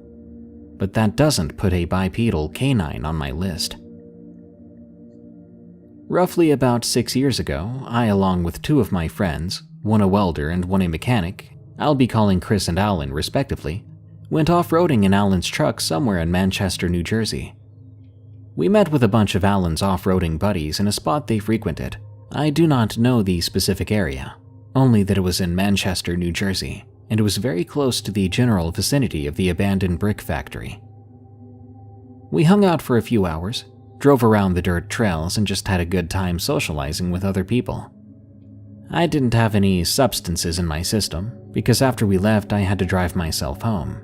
So I was sober, along with Alan, who was also sober, but to be honest, Chris was a bit high. We were starting to leave, and as we were taking the trails to get back to the main road, Alan told me to help look out for deer. He was driving only 35 miles per hour because the dirt path we were on was pretty open, about 30-ish feet wide, and we were dead in the middle in case he did have to respond to a deer jumping out of nowhere. A few minutes go by, and my sharp eyes spot a deer running alongside the truck, but within the tree line, so the view of it wasn't more than a dark brown patch of fur. As I'm about to say something to my friend Alan, thinking that this is a deer about to run in front of the car, the animal speeds up its pace significantly. and gets about 20 feet ahead of the truck still in the tree line. Then it proceeds to jump out in front of the truck. For as long as I live, I'll never forget what I saw that night. It ran on its 2 back legs, looked right up at us, and to our horror, it ran across this 30-foot wide dirt road in 2 to 3 steps, then went into the opposite tree line. In those few seconds, I saw this dog man or wolf man. It was roughly 7 feet tall, estimating its height using Alan's lifted truck as a reference. It was covered in dark brown fur. Every inch of its body was covered, but the chest and stomach area had less fur and a lighter colored fur than the rest of the body. But even under all this fur, you could make out extreme muscle definition, very similar to an Olympic bodybuilder. It also had a canine type of head with a long snout, and 2 distinct perked-up wolf ears and large muscular legs. The torso and arms were similar to that of a very muscular man with large hands. These hands had visible claws that looked like they could do some real damage, and its eyes reflected an unnatural color of light that I haven't seen in the animal kingdom. As soon as it jumped into the opposing tree line, my friend Alan slammed on the brakes, and Chris said, "I know I'm high, but what the actual heck was that?" My friends, puzzled by what we just saw, looked at me and went, "Okay, nature boy, please tell us that was something explainable." I sat there dumbfounded, telling them I didn't have an answer, not one based in reason or science, nothing I could logically think of, and my friend Alan hightailed it out of there. To this day, my friend Chris has convinced himself that it wasn't a hallucination because of the pot, and my other friend Alan, who doesn't believe in the supernatural and absolutely refuses to have an open mind, doesn't speak about this event, pretending it never happened. To this day, I still have no logical explanation for what I saw. I do not believe that a bipedal canine creature could biologically exist, but what I saw was something matching that description with my own eyes, and it was very real. Part 2. My name is George, and I believe I had a similar encounter to Harold's. It was close to where his first encounter was, which was near the abandoned brick factory in Manchester. To start off, my brother has taken me to this place before with Harold, and I thought it was pretty cool, so I decided to go back there with a group of friends one night. To my horror, we encountered something that I never thought could be real. Like I stated above, my friends and I came back to the abandoned brick factory to explore it shortly after my brother took me with his friend Harold. He warned us never to come back there at night, but we didn't heed Harold's warning. We were told by Harold that he had some other experiences there that haunted him for a long time, but we thought he was joking around or exaggerating. Anyway, on to the story. As soon as we got there, we felt as if we were being watched, as if there was some kind of eerie presence about the place. My friends and I were a little spooked early on, and as our eyes darted all around the woodline, I spotted something. In the woodline up ahead, I saw something that shouldn't be possible. There was what looked to be, well, a werewolf. Its piercing yellow eyes were staring into my soul, it felt like, and it gave me the creeps when I was looking at it. It was abnormally tall, maybe 9 or 10 feet. It had large wolf-like or dog-like perked ears and a long snout. Its body was similar to a bodybuilder, with large muscles that were visible through its fur. But its head was similar to a German shepherd or a wolf, and its hands ended in claw-like digits. I blinked to make sure that it wasn't my imagination. To my terror, my friends reacted to this thing as well. They were startled. To me, it felt like it was beckoning me to come closer, and its stare was so quiet yet soul-piercing. I felt like a deer in the headlights. The way it looked also reminded me of an Egyptian jackal, except this could not be real. It didn't do anything but stare at us and make us feel intimidated. But when it walked away, we ran out of the area. To this day, I'm still not exactly sure what we saw, but when my brother showed me an illustration of a dog man, it made me shudder. Whatever I saw that night looked just like the illustration my brother showed me. To this day, I'm still in disbelief about it. I'll never go back there. The entire time I thought my life was in danger. Maybe the way it stared at us was a warning to never come back.